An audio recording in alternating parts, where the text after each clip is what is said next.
Hello everyone, welcome back to Storytime. We are currently reading Ninja Nan Strikes Again by Annaliese Matheron, and Annaliese is a local author who has very kindly said that we can read her stories. So Ben and Kieran are at their Nan and Grandad's house and Aunt Gertrude is there.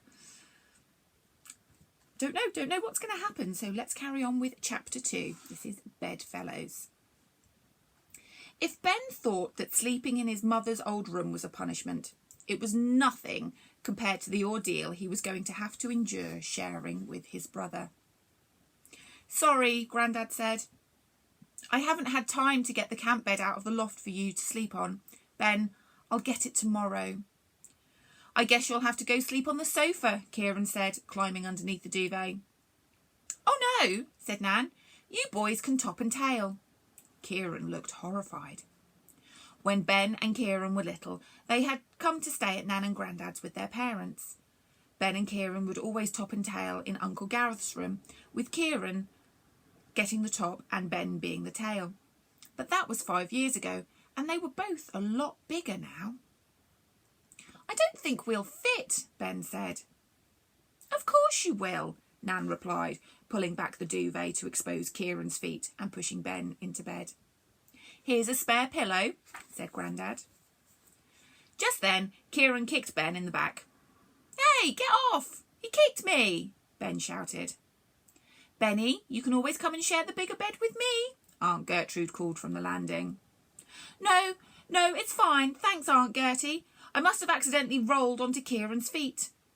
Kieran gave Ben another small kick. "Don't push it, Kieran," Ben said under his breath.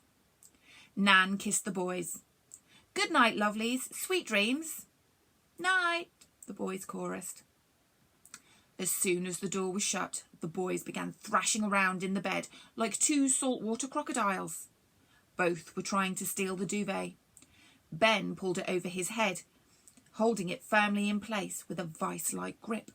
But he was at a disadvantage, being at least a foot shorter than Kieran.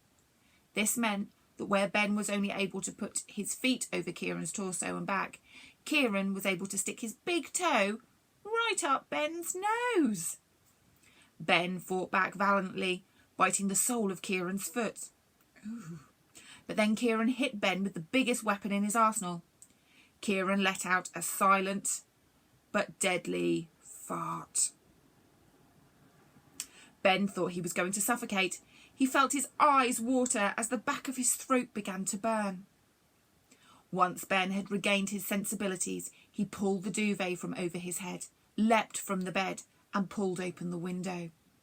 "Oh my goodness, that's bad," Kieran said, coughing. "Phew, liver really sucks." Ben agreed and seriously contemplated becoming a vegetarian, at least while he was at Nan and Grandad's anyway.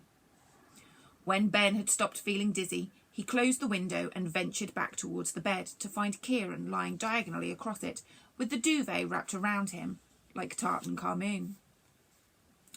"Best go and see if you can share Aunt Gertie's bed." "Night, loser," Kieran said. Ben opened the wardrobe and found an old blanket on the top shelf. He took his pillow from the bottom of the bed and threw it onto the floor.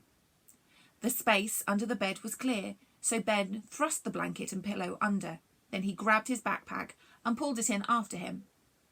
Ben put his hand in his backpack to pull out his torch. He found the Wigglypuff. "You're the best," it shouted. "You're the best, Benji," Kieran laughed. Ben kicked the underside of the bed.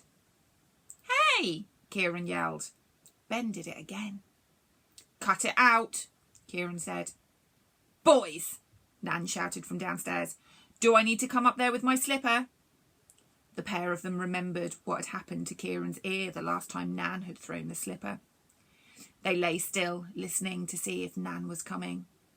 Nan's ninja training made even the most benign household object deadly, and Kieran's ear had taken weeks to go back to regular size. Suffice to say, Nan's threats were equal to quell both of them. Ben found his torch, pulled a comic out, and settled down for a long night. "Oh, I don't think I'd like to share a bed with Kieran, would you, if he's going to stick his toe up your nose and do some smells. So we need to find out what happens next. I'm sure there's more to come. So join me again soon for more Ninja Nan Strikes Again by Annaliese Matheron. I'll see you soon. Bye-bye.